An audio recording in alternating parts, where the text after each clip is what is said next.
ഇപ്പം മലബാറിൽ നിന്ന് ഒരുപാട് പാട്ടുകാരും റാപ്പേഴ്സും ഒക്കെ വരുന്നുണ്ട്.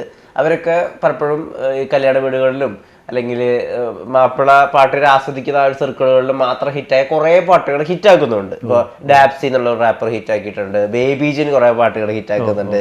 പിന്നെ ഇപ്പോൾ ഹനാൻ ഷാ അവിടെ വലിയൊരു പ്രതിഭാസമായിട്ട് നിൽക്കുന്നു. ഇവരെയൊക്കെ കാണുന്നുണ്ടോ, ഇവരൊക്കെ മനസ്സിലാക്കുന്നുണ്ടോ? പിന്നെ ഹനാൻഷയ്ക്ക് നല്ല കുട്ടിയാണ്, നല്ല സ്വഭാവമാണ്. സ്വഭാവം ഏറ്റവും പ്രധാനമല്ലേ. ഞാൻ അങ്ങനെയാണ്. ഞാൻ AVKയെക്കുറിച്ചും MP ഉമ്മർകുട്ടിയെക്കുറിച്ചും മാപ്പിളപ്പാട്ടിലെ എല്ലാ പാട്ടുകാരുടെ കൂടെയും ഞാൻ ബാലഗായകനായ മുതൽ പാടി, ഒരു കാലം പാടി, എല്ലാവരുടെ കൂടെയും പാടി, ഒരാളുടെ കൂടെയും പാടാൻ ബാക്കിയില്ല. അത് ഞാൻ പ്രത്യേകമായിട്ട് എടുത്ത് പറയാറുണ്ട് രണ്ടുപേരെക്കുറിച്ച്. മറ്റാരും കുറവെന്നല്ല, AV മുഹമ്മദ്, MP ഉമ്മർകുട്ടി. കാരണം ഭയങ്കര മനുഷ്യന്മാരായിരുന്നു. നമ്മളെ SPB അവിടെയാണ് വെക്കുന്നത്, റഫീ സാബിനെ അവിടെയാണ് നമ്മൾ വെക്കുന്നത്, എരിഞ്ഞോളി മൂസക്കയും ഞാൻ അവിടെ വെക്കുന്നത്. അവസാന കാലമൊക്കെ സഹായങ്ങൾ മാത്രമായിരുന്നു. ആദ്യമൊക്കെ അദ്ദേഹത്തിന് ഒരുപാട് ബേർഡൻ ഉണ്ടായിരുന്നു. പെൺമക്കളെ കെട്ടിക്കാനും അറയൊരുക്കാനൊക്കെ ഉള്ള ഒരുപാട് പ്രയാസങ്ങൾ ഞങ്ങൾ നേരിൽ കണ്ടവരാണ്, കൂടെ നിന്നവരാണ് ഞങ്ങളൊക്കെ.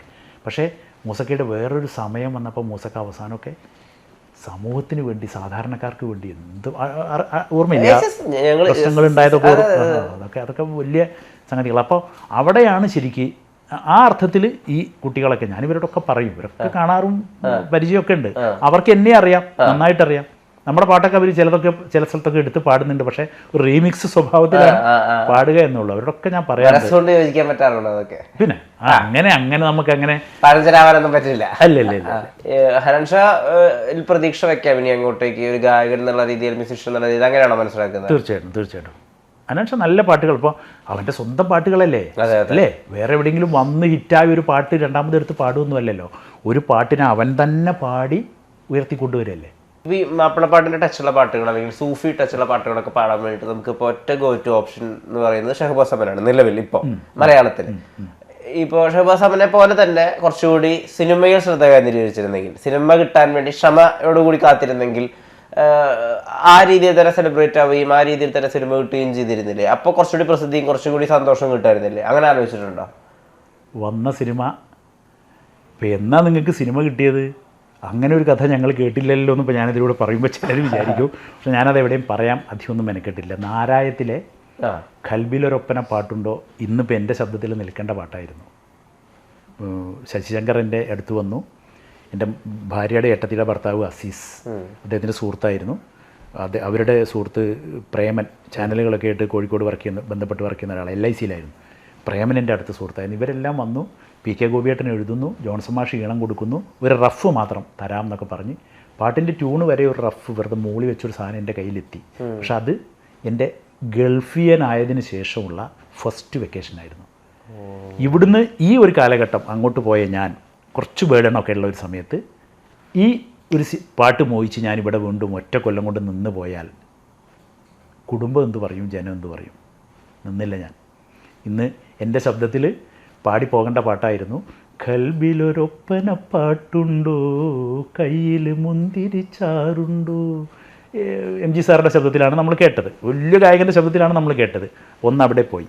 സൂഫി പറഞ്ഞ കഥ, ചിത്ര ചേച്ചിയുടെ കൂടെ ഒരു ഡ്യുവറ്റ്.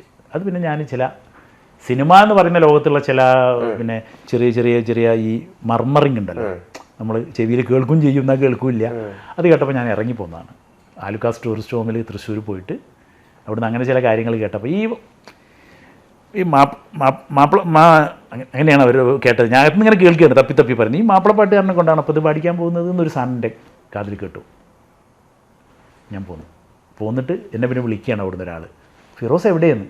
ഞാൻ ട്രെയിൻ കയറിയെന്നു. അതായിരുന്നു സൂഫി പറഞ്ഞ കഥയിലെ പാട്ടിൻ്റെ കഥ.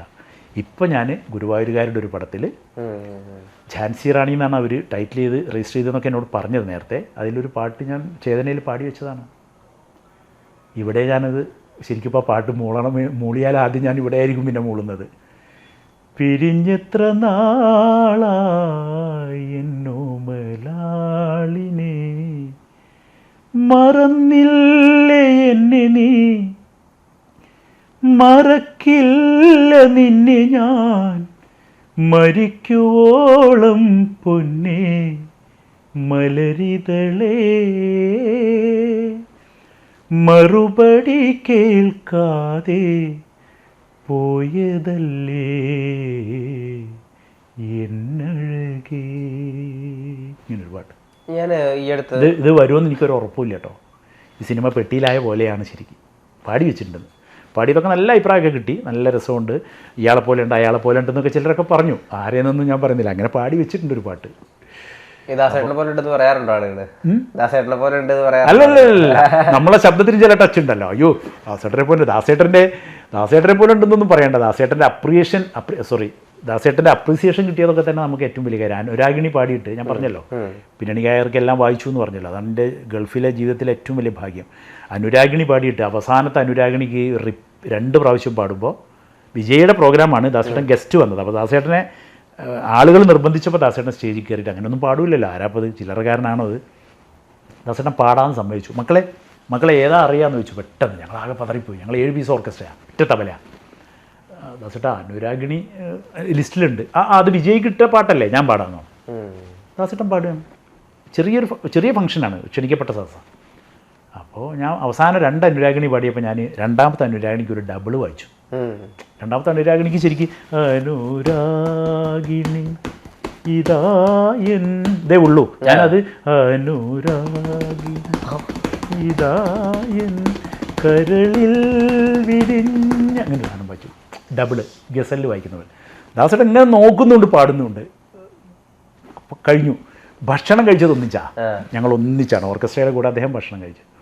അപ്പോൾ ഫ്ലൂട്ട് വായിക്കുന്ന ഹരി, ഇപ്പോൾ ടോപ്പ് സിംഗറിൽ വായിക്കുന്നത് ഹരി എന്നോട് പറഞ്ഞു, മോനെ എല്ലാവരും നോട്ട് ചെയ്തു, അത് കിട്ടിട്ട് ഉറങ്ങുന്ന നല്ല നോക്കുന്നുണ്ട് തന്നെ എന്ന് പറഞ്ഞു എന്നോട്. അപ്പോൾ ഞാൻ പറഞ്ഞു, എന്ത് കിട്ടിയാലും ദാസേട്ടൻ്റെ ഇരുന്നല്ലേ ചോദിച്ചെന്തായാലും ദാസേട്ടൻ അത് ഓർത്ത് ചോദിച്ചു പോയി. ആ വല്ല കാര്യമുണ്ടോ, എത്ര തബലിസ്റ്റുകളെ കണ്ട മനുഷ്യനാ അല്ലേ. ദാസേട്ടൻ എന്നോട്, മോനെ ഫിറോസ് അനുരാഗിണിയിലെ അവസാനം പാടുമ്പോൾ രണ്ടാമത് ഡബിൾ ഉണ്ടോ എന്ന് ചോദിച്ചു.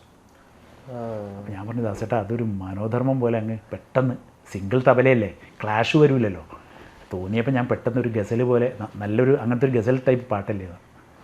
ജോൺസൺ അങ്ങനെ വായിപ്പിക്കായിരുന്നല്ലേ എന്ന്.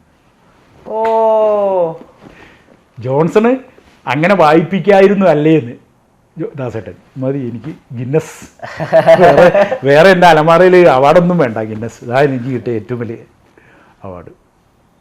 അങ്ങനെ ഒരു ഇംപ്രവൈസേഷൻ ലൈവായിട്ട് ചെയ്യാൻ പറ്റില്ല അല്ലേ? ഭയങ്കര സംഗതി. ജാനകിയമ്മ ചെലങ്ക കെട്ടി വായിച്ചപ്പോൾ പറയാൻ കഴിയില്ല നമുക്ക്. ഇപ്പം അതാ അതിൻ്റെ സ്മരണകളൊക്കെ നടക്കല്ലേ. അത് പിന്നെ കരച്ചിൽ തന്നെ. ബാബുക്ക എന്ന് പറഞ്ഞാൽ കരയും. വേറെ ആരെക്കുറിച്ച് പറഞ്ഞാൽ അത്ര നെർവസ് ആവുന്നില്ല അവർ, അത്ര സെൻറ്റിമെൻ്റലാവുന്നു. ബാബുക്ക എന്ന് പറഞ്ഞാൽ കരയുക, ശരിക്ക് കരയുക. പിന്നെ നമ്മുടെ സൂര്യകാന്തി പറയുമ്പോൾ കരയുക, താമരക്കുമ്പിളല്ലോ പറയുമ്പോൾ കരയുക, ഒരു കൊച്ചു സ്വപ്നത്തിന് പോലെ. ഞാൻ ചെലങ്ക കയ്യിൽ ഇവിടെ കെട്ടിയിട്ട് സ്വർണ്ണവളകളിട്ട കൈകളാൽക്ക് വായിച്ചു കൊടുത്തു. അതിപ്പോൾ സ്വർണ്ണവളകളിട്ട കൈകളെന്ന് പറയുമ്പോൾ ചെലങ്ക ഇങ്ങനെ കിലുങ്ങും തബല വായിക്കുമ്പോൾ. അങ്ങനെയാണ് പണ്ട് ഭൈരവൻ എന്ന് പറയുന്ന തബലിസ്റ്റ് വായിച്ചിരുന്നത്, ബാബുക്കയുടെ പ്രിയപ്പെട്ടത്. അപ്പോൾ ഇതിങ്ങനെ പകുതി റിഹേഴ്സലായപ്പോൾ ഈ ചെലങ്ക ഇങ്ങനെ റിഹേഴ്സലിൽ മൈക്ക് വെച്ചിട്ടാവും. ഭയങ്കര ഫീൽ ചെയ്തു അവർക്ക്. ആ പാട്ട് പകുതിയിൽ നിർത്തി. എന്നിട്ട് പറഞ്ഞു, യു പ്ലേ ലൈക്ക് ഭൈരവൻ. അത് തമിഴിലും ഇംഗ്ലീഷിലും എല്ലാം കൂടെ പറഞ്ഞിട്ട് ഞങ്ങൾക്ക് ചേർത്ത് പിടിച്ചു അവിടെ നിന്ന് എണീറ്റ് വന്നിട്ട്. നല്ല ഭംഗിയുണ്ട് അത് കേൾക്കാൻ. ഈ അന്ന് ചെന്നൈയിൽ കേട്ടൊരു ഓർമ്മ എന്നൊക്കെ പറഞ്ഞു. ഞാൻ എന്തോ ആയിപ്പോയി. എനിക്കത് ഞാൻ കണ്ണ് നിറഞ്ഞ് കരഞ്ഞ അമ്മ എന്നൊക്കെ പറഞ്ഞ് കാലിലൊക്കെ വീണ് എന്തൊക്കെയോ സീനായിപ്പോയി അത്. അപ്പോൾ മറ്റേ ആർട്ടിസ്റ്റുകളൊക്കെ പറഞ്ഞു, ഫിറോസ് ഇതിലും വലിയൊരു പ്രശംസ കിട്ടാണ്ടോ എനിക്കെന്ന് പറഞ്ഞു. പിന്നെ ഈ ഭൈരവനെക്കുറിച്ചും ഇവരെക്കുറിച്ചൊക്കെ ഒരുപാട് പറഞ്ഞു തന്നു. ഒന്നും മറക്കില്ല. എല്ലാവർക്കും വായിക്കാൻ കഴിഞ്ഞു കേട്ടോ. ദുബായിൽ ഞാൻ ഇവിടെ 12 വർഷം എനിക്കൊരു വാക്വം വന്നെങ്കിൽ പോലും അവിടെ ഞാൻ പാട്ടുകാരനല്ലെങ്കിലും ഒ.പി. നയ്യാർക്ക് വായിച്ചതൊക്കെ എങ്ങനെ മറക്കും. അനുരാധ പൊതുവാളിന് വായിച്ചു. അവരെ നോക്കാതിരുന്നാൽ ലതാജി അവിടെ നിൽക്കുന്നു, അവരെ നോക്കിയാൽ അനുരാധ പൊതുവാൾ. അവരെങ്ങനെ നോക്കാതെ വായിച്ചാൽ ലതാജി പാടുന്നു. ഡിറ്റോ ലതാജി, ഒരിക്കലും മറക്കില്ല.